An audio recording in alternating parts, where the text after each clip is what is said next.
माता की, भारत माता की। सब भैया बहनी कहे राम राम। आप सभी हमरे लिए यहाँ पे सुबह से अगोरत हो। हम आप सभी के कर्जा में डूब गए।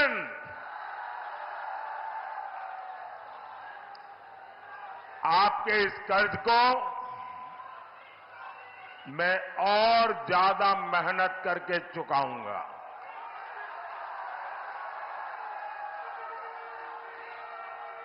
साथियों,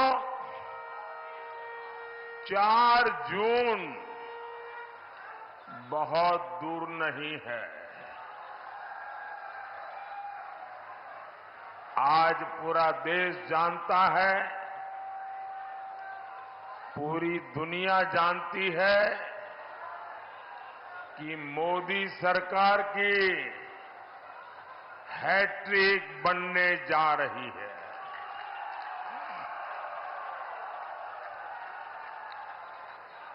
नई सरकार में मुझे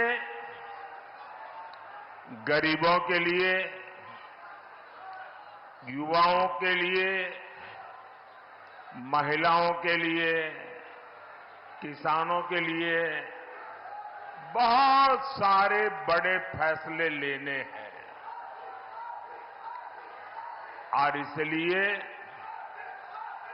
मैं बाराबंकी और मोहनलालगंज के लोगों से आशीर्वाद मांगने के लिए आया हूं।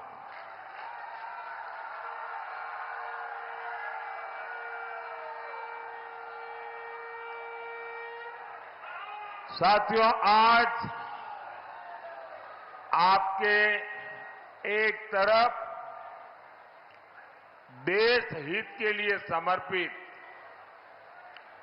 बीजेपी एनडीए इसका गठबंधन है और दूसरी तरफ देश में अस्थिरता पैदा करने के लिए इंडी गठबंधन मैदान में है। जैसे जैसे चुनाव आगे बढ़ रहा है, ये इंडी वाले ताश के पत्तों की तरह बिखरना शुरू हो गए हैं।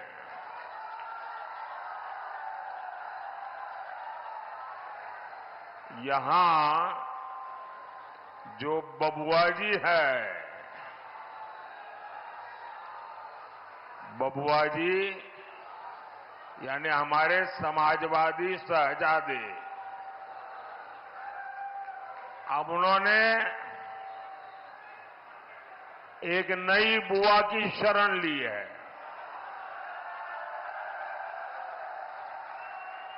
ये उनकी नई बुआ जी है बंगाल में।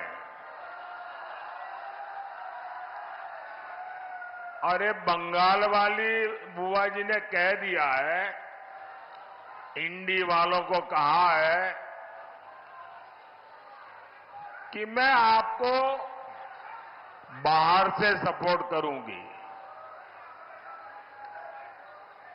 इंडी गठबंधन की एक और पार्टी ने दूसरी को कह दिया है, खबरदार, जो हमारे खिलाफ पंजाब में बोला, पीएम पद को लेकर भी सबके सब मुंगेरी लाल को भी पीछे छोड़ रहे हैं।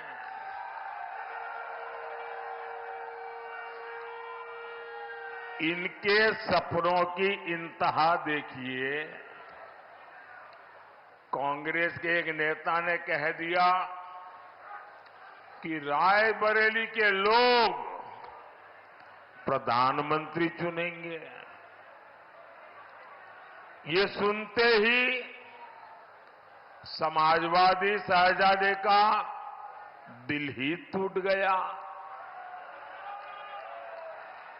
बस आंसू नहीं निकले, लेकिन दिल के सारे अरमा बह गए।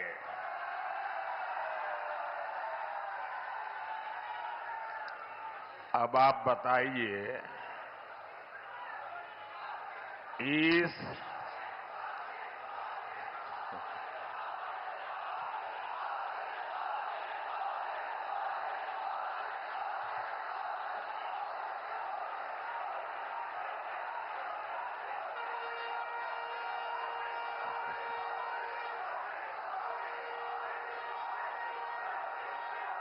आप सब लोग इतने तेज तरार है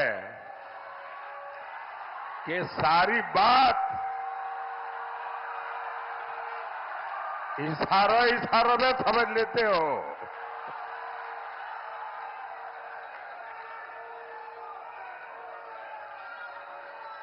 अब आप बताइए, इस उटपटांग खिचड़ी को आप लोग वोट देकर अपना वोट बर्बाद करोगे क्या? कोई भी अपना वोट बर्बाद करना चाहेगा क्या? अच्छा होगा यहां बाराबंकी में, मोहनलालगंज में भाजपा का सांसद हो। भाजपा सांसद आपके लिए दिल्ली से और लखनऊ से ज्यादा योजनाएं लेकर आएंगे। भाजपा सांसद यहां के विकास के लिए ज्यादा काम करेंगे और ये इंडी गठबंधन वाले, अगर वो सांसद बनता है तो उसके पास क्या काम होगा? उसकी पार्टी उसको क्या काम देगी? उसका यही एक मापदंड होगा कि तुमने मोदी को एक दिन में कितनी गालियां दी, तुमने मोदी को कितनी बड़ी गाली दी, क्या तुम्हारी गाली में कोई ताकत थी क्या ताकि मोदी परेशान हो जाए? अगर आपने इंडी गठबंधन के सांसद को चुना तो उसको यही काम होगा, सुबह उठो मोदी को गाली दो, दोपहर में 2 गाली दो, शाम को 4 से और डाल दो और फिर सो जाओ। आप मुझे बताइए भाई, आपको अपने घर में अगर किसी सहायक की जरूरत पड़ती हो, आपके दुकान में, आपके व्यापार में, तो आप उसको लेंगे और कहेंगे भाई ये 10 काम करने हैं तुमको, तुम्हें इतना तनख्वाह मिलेगा, मेरे ये काम तुझे पूरे करने हैं। कोई ऐसा आदमी रखेगा कि भाई तुमको मेरी दुकान के बाहर खड़े रहना है और सामने वालों को बस गाली देते रहना है? इसके लिए कोई तनख्वाह देगा क्या? इसके लिए कोई किसी को रखेगा क्या? कोई समझदार आदमी ऐसा करेगा क्या? क्या गाली देने के लिए हम किसी को रखते हैं क्या? तो ये गाली देने वालों की जरूरत क्या है भाई? आपको तो काम करने वाले सांसद चाहिए, आपका भला करने वाले सांसद चाहिए। 5 साल मोदी को गाली देने वाले नहीं, क्षेत्र का विकास करने वाले सांसद चाहिए। और इसके लिए आपके पास एक ही विकल्प है, ओनली कमल।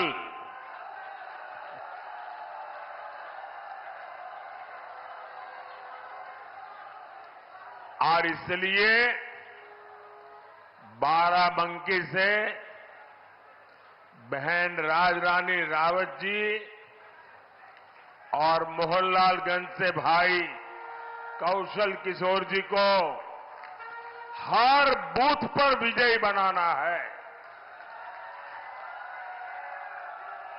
साथियों, जब देश में दमदार सरकार होती है तो फर्क भी साफ साफ दिखता है। कमजोर सरकार का क्या है? आज है, कल नहीं है। कमजोर सरकार का पूरा फोकस इस बात पर होता है कि किसी तरह उनकी गाड़ी चलती रहे, समय पूरा हो जाए। आप मुझे बताइए, यहां नौजवान भी है, किसान भी है, तो बड़ी आसानी से समझ जाएंगे।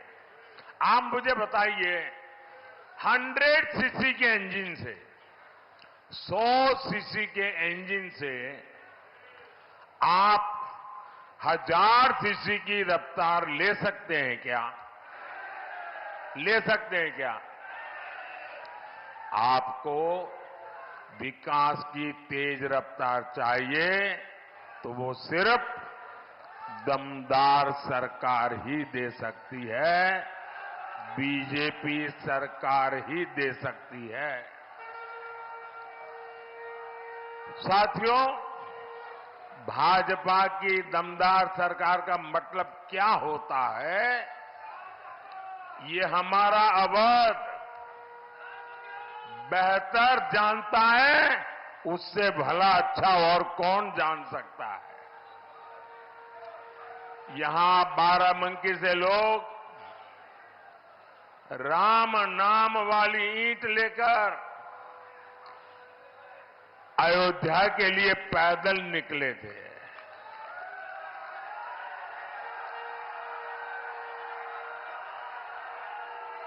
जो पहली बार वोट डाल रहे हैं, जो युवा है, उन्हें पता ही नहीं होगा 500 साल के इंतजार के बाद, 500 साल का इंतजार, ये इतिहास की बहुत बड़ी घटना है कि पीढ़ी दर पीढ़ी हमारे पूर्वज संघर्ष करते रहे, बलिदान देते रहे, त्याग की पराकाष्ठा करते रहे। 500 साल के बाद, और वो दिन याद कीजिए, लोग जब हमारे रामलला को टेंट में देखते थे, उनके आंसू नहीं सूखते थे और लोग सरकार को जितनी भद्दी भाषा में गालियां दे सके देते थे। लेकिन आज 500 साल का इंतजार खत्म हुआ कि नहीं हुआ? 500 साल का इंतजार खत्म हुआ कि नहीं हुआ? रामलला भव्य मंदिर में विराजित हुए कि नहीं हुए? किसके कारण? किसके कारण? किसके कारण? किसके कारण? अरे भाई, मोदी मोदी मत करो, ये तो आपके एक वोट के कारण हुआ है। ये आपके वोट की ताकत है, जिसने एक दमदार सरकार बनाई, एक मजबूत सरकार बनाई और आपका 500 साल का इंतजार समाप्त हुआ। आपका वोट 500 साल का इंतजार खत्म कर सकता है।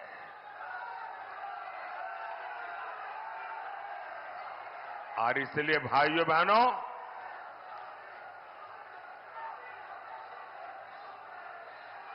कमल के निशान पर बटन दबा के आगे भी ये दमदार सरकार बनानी है और दमदार फैसले भी लेने हैं। लेकिन साथियों, दूसरी तरफ ये कांग्रेस वाले, ये सपा वाले क्या कह रहे हैं? पहले इन्होंने रामलला को टेंट में पहुंचाया, फिर अपनी वोट बैंक को खुश करने के लिए इन्होंने कहा यहां मंदिर की जगह कोई धर्मशाला बना दो, कोई स्कूल बना दो, अस्पताल बना दो। अब जब मंदिर बन गया तो उन्होंने इतना पेट में जहर भरा पड़ा है, इतना जहर पड़ा है, पता नहीं उनकी राम से क्या दुश्मनी है। रामलला की प्राण प्रतिष्ठा का निमंत्रण ठुकरा दिया।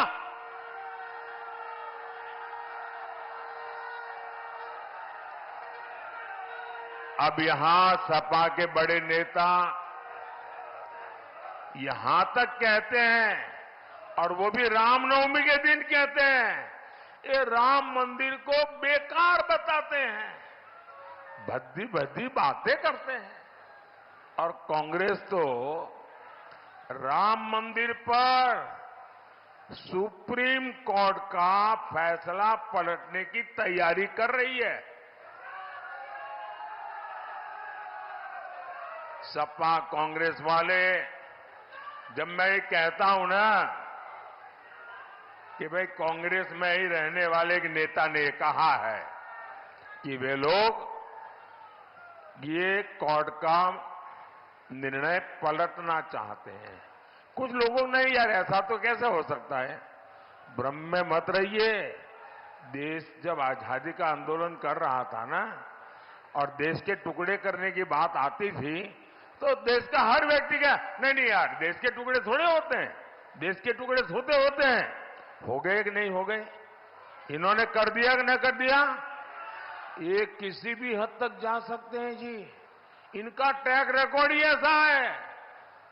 इनके लिए देश वेश कुछ नहीं है भाई, उनके लिए तो उनका परिवार और पावर, यही उनका खेल है। सपा कांग्रेस वाले सरकार में आए तो रामलला को फिर से टेंट में भेजेंगे और मंदिर पर बुलडोजर चलवा देंगे। क्या योगी जी से यही सीखना है क्या? अरे जरा योगी जी से ट्यूशन लो, बुलडोजर कहां चलाना कहां नहीं चलाना।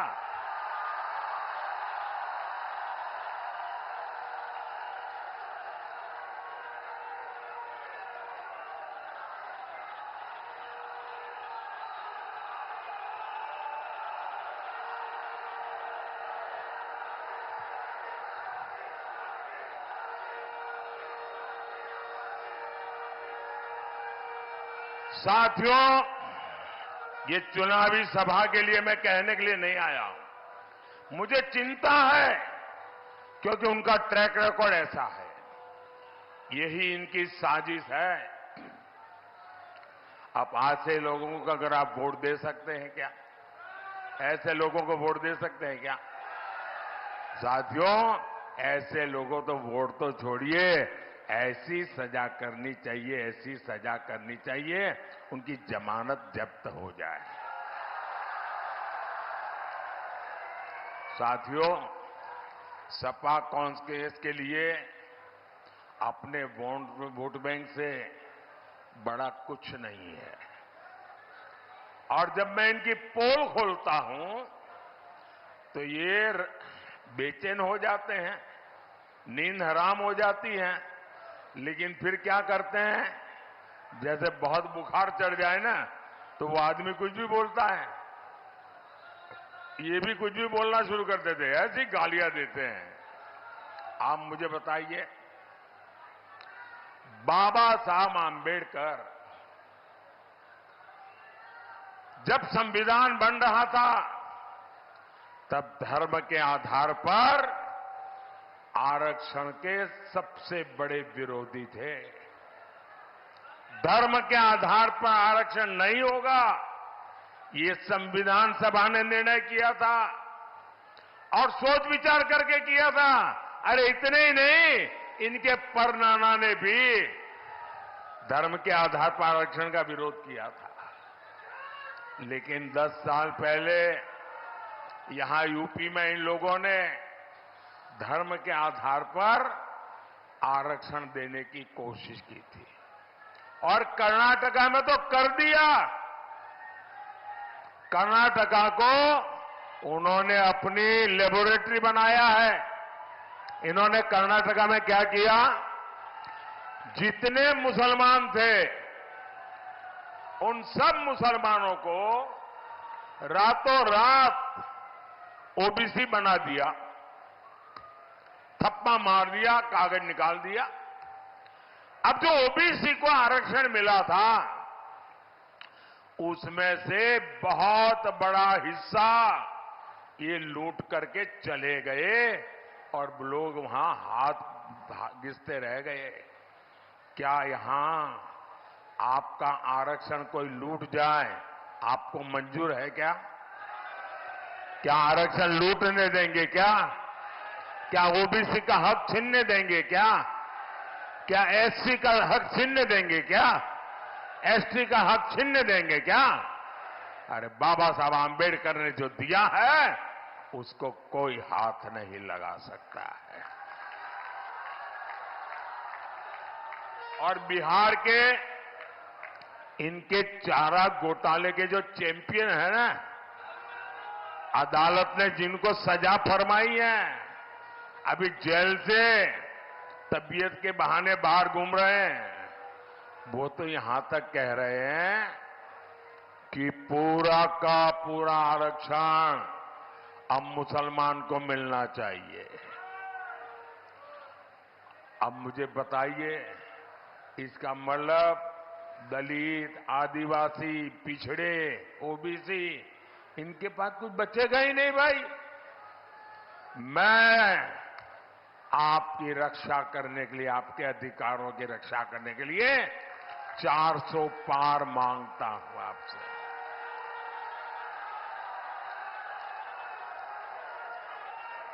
कांग्रेस के शहजादे कहते हैं ये नया ले आए भाई। वो कहते हैं कि आपकी कमाई का एक्सरे करेंगे, मतलब आपका लॉकर में क्या है, आपकी जमीन कितनी है, गहने कितने हैं, सोना कितना, चांदी कितनी, आपके मंगलसूत्र कहां है। वो लूट चलाना चाहते हैं। वो क्या कहते हैं कि आपके पास जो है आपसे लेकर के जिसके पास नहीं है उसको दे दिया जाएगा। मतलब जो वोट जिहाद करेगा उनको दिया जाएगा। भाइयों बहनों, ये इनका ट्रैक रिकॉर्ड है। सपा कांग्रेस तुष्टीकरण के आगे घुटने टेक चुकी है और मोदी जब इनकी सच्चाई देश को बता रहा है तो वो क्या कह करते हैं, और ये लंबे समय से उनकी इकोसिस्टम में, उनके बेईमानी को अगर आप बेनकाब कर दो, उनकी घोर सांप्रदायिकता को बेनकाब कर दो, उनकी वोट बैंक की राजनीति को बेनकाब कर दो, दिन रात हिंदू मुसलमान करने वाली उनकी सोच को बेनकाब कर दो, तो वो कहते हैं मोदी हिंदू मुसलमान करता है। अरे मोदी तो बोलना पड़ता है तुम्हारे पापों का ये पूरा इतिहास देश को बताने के लिए। साथियों, ये लोग संविधान विरोधी है, ये दलित और पिछड़े विरोधी है। मोदी ने आर्टिकल 370 हटाया, इससे जम्मू कश्मीर में भी संविधान लागू हुआ, वहां दलितों को भी उनके अधिकार मिले। वो 2 दिन पहले ही सीएए कानून के तहत शरणार्थियों को नागरिकता मिलनी शुरू हो गई है। बड़ी खुशी खुशी मना कर वो कागज लेकर के फोटो निकलवा रहे हैं। ऐसे गरीब लोग निराधार पड़े थे देश में, कोई उनकी पूछने वाला नहीं था जी। इसके जो लाभार्थी है उनमें ज्यादातर मेरे दलित भाई बहन हैं, मेरे पिछड़ी समाज के भाई बहन हैं।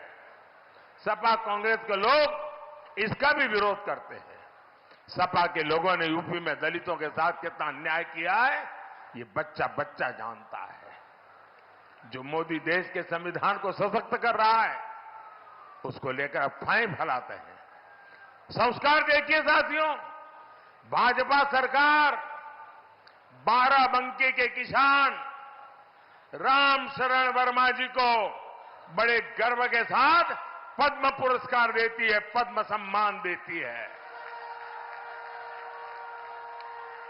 कृषि में उनके योगदान को नमन करती है।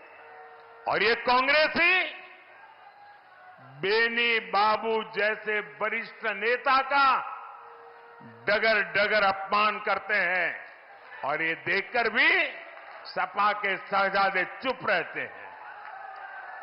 वो बेनी बाबू जिन्होंने देश और समाज की सेवा में पूरा जीवन खपा दिया, उनको इस तरह अपमानित किया है कांग्रेस सपा ने। साथियों, भाजपा सरकार सबका साथ, सबका विकास, सबका विश्वास, सबका प्रयास इस पवित्र मंत्र पर चलती है। मुफ्त अनाज हो, मुफ्त इलाज हो, पक्का घर हो या सस्ता गैस का सिलेंडर हो या नल से जल हो, ये बिना भेदभाव सबको दिया जाता है। आपको याद है ना सपा के शासन में क्या होता था? अरे उस समय बिजली भी जो वोट जिहाद करेगा उसके लिए रिजर्व रहती थी, बाकियों को बिजली नहीं मिलती थी। और मैं आज एक और बात कह रहा हूं, जिस वोट बैंक के पीछे लोग भागते हैं, वोट बैंक की अब इनकी सच्चाई समझने लगे हैं। 3 तलाक कानून से खुश हमारी माताएं बहनें बीजेपी को लगातार आशीर्वाद दे रही है। भाई और बहनों, राम काज से आगे अब राष्ट्र काज का समय है। राम काज की प्रेरणा राष्ट्र काज के लिए है। यहां मैठा की खेती बहुत होती है। ऐसी हर कृषि उपज से जुड़े प्रोसेसिंग उद्योग के लिए यहां अनंत संभावना है। बाराबंकी मोहनलालगंज के छोटे किसानों को पीएम किसान सम्मान निधि के भी करीब करीब 1600 करोड़ रुपए मिले। यहां का गमछा मुझे भी भेंट दिया गया। अब ये गमछा बहुत प्रसिद्ध हो रहा है और हमारे योगी जी ने जो 1 डिस्ट्रिक्ट 1 प्रोडक्ट का मिशन चलाया है ना, आज मैं भी दुनिया में कहीं जाता हूं तो मैं गिफ्ट क्या लेके जाऊंगा, मुझे दिमाग नहीं खपाना पड़ता है। मुझे लखनऊ में यूपी सरकार की वेबसाइट पे जाता हूं, योगी जी का 1 डिस्ट्रिक्ट 1 प्रोडक्ट देख लेता हूं और मैं कहता हूं भाई चलिए ये 6-7 चीजें ले लो, वहां दे देंगे लोगों को। योगी जी की सरकार ने जिस प्रकार इसको जीआई टैग दिया, इसकी प्रसिद्धि की है। साथियों, आप तो जानते हैं मैं 2014 से काम में लगा हूं, स्वच्छता अभियान, सफाई कर रहा हूं। देश साफ सुथरा होना चाहिए कि नहीं होना चाहिए? स्वच्छता होनी चाहिए कि नहीं होनी चाहिए? और हमारे मोदी जी और हमारे योगी जी भी सफाई कर रहे हैं, वो भी सफाई होनी चाहिए ना। दुर्गंध आती है तो नींद आती है क्या? तो दुर्गंध हटानी पड़ती है ना। तो योगी जी वो काम भी बड़े अच्छा कर रहे हैं। और ये सफाई होने के कारण अब उत्तर प्रदेश में निवेश का माहौल बना है। लोग विश्वास के साथ उत्तर प्रदेश में उद्योग धंधे के लिए रुपये लगाने के लिए तैयार हुए। साथियों, जहां जहां राम के निशान है उन क्षेत्रों को रामायण सर्किट के तहत विकसित बनाने की योजना है। यहां तो सत्रिक आश्रम है जहां राजकुमारों की शिक्षा दीक्षा हुई थी।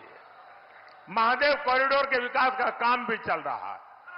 ऐसे विकास कार्य हमारी विरासत को भी सशक्त करेंगे और पर्यटन उद्योगों से युवाओं को नए अवसर भी देंगे। साथियों, विकास और विरासत ये विकसित भारत बनाने के लिए आपके आशीर्वाद मांगता है। आपको भारी मतदान करना है। ज्यादा से ज्यादा मतदान करेंगे, ज्यादा से ज्यादा मतदान करेंगे, ज्यादा से ज्यादा लोग मतदान करने के लिए निकलेंगे। सुबह 10 बजे से पहले मतदान होगा। पहले मतदान फिर जलपान, पहले मतदान फिर अब आप ऐसा तो नहीं होगा ना जलपान याद रखोगे और मतदान भूल जाओगे, ऐसा नहीं होगा ना। अच्छा, पोलिंग बूथ जीतोगे, सभी पोलिंग बूथ जीतोगे, पुराने सारे रिकॉर्ड तोड़ोगे। अच्छा, मेरा एक काम करोगे, क्या कमाल हो यार, ठंडे हो जाते हो। जरा हाथ ऊपर करके बताइए, मेरा काम करोगे क्या? ये चुनाव वाला काम नहीं है, मेरा पर्सनल काम है। करोगे? पक्का करोगे? अच्छा, घर घर जाइएगा, ज्यादा से ज्यादा परिवारों में जाइएगा। परिवार में हर बुजुर्ग परिवार के मुखिया के साथ बैठिएगा, उनको कहिएगा मोदी जी आए थे और मोदी जी ने आपको राम राम कहा है। मेरा राम राम पहुंचा देंगे, हर घर में पहुंचा देंगे। बोलिए भारत माता की, भारत माता की। बहुत बहुत धन्यवाद।